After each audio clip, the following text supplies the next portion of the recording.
Chris, so great to meet you, and for a film which has been so highly anticipated. For you, does it feel like one of the films that you've maybe had the most pressure on coming up to release? Well, now that you mention it, yes. I mean, look, every film, it's the same process. You work on something for years of your life. You put everything you can into it. It's very frightening to put it out into the world. With Dunkirk, we have the added pressure. But this is a real story. These things really happened in 1940.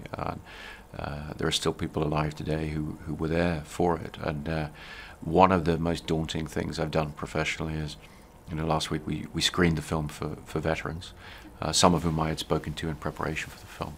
And standing up there in front of them about to show, our version of what they had been through was pretty frightening. It was a very emotional experience, and I was very relieved when it was over, but very gratified by the response. What was the most challenging part, would you say? Because it looked spectacular on screen, obviously, and all shot mostly in IMAX, but yeah.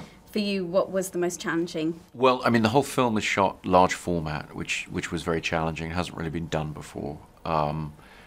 Putting those cameras into airplanes, into real dogfights, having real Spitfires, dogfighting in the skies above the beach, that was a huge challenge. But I have done extensive aerial work in other movies, so I had some grounding for that.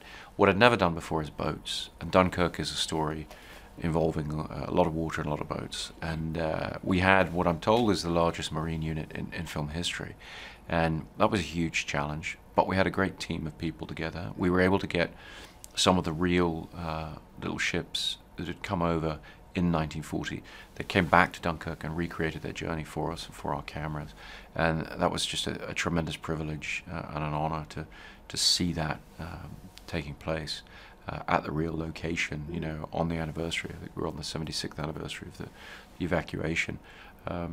But yeah, the water and the boats were a unique and new challenge. Yeah, and an amazing cast as well, like everyone.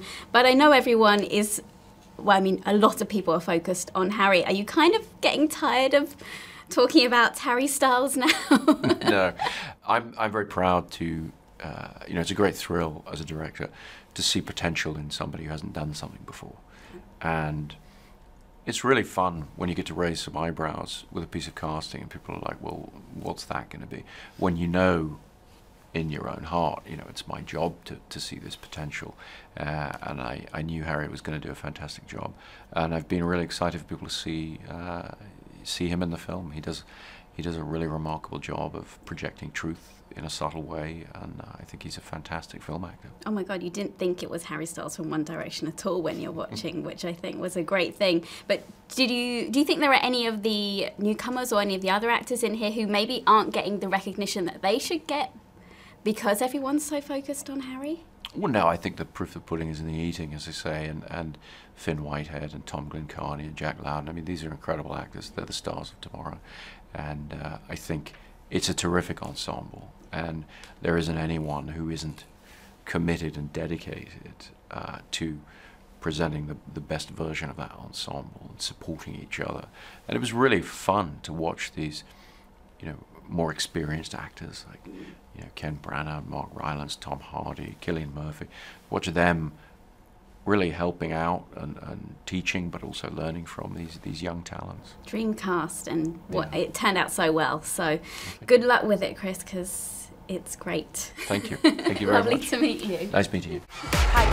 Oh my God! Sorry. Hey! Zane's got a great voice. I'll just leave it at that. I've been wanting to meet you. We haven't met each other yet. Got some lipstick on your teeth.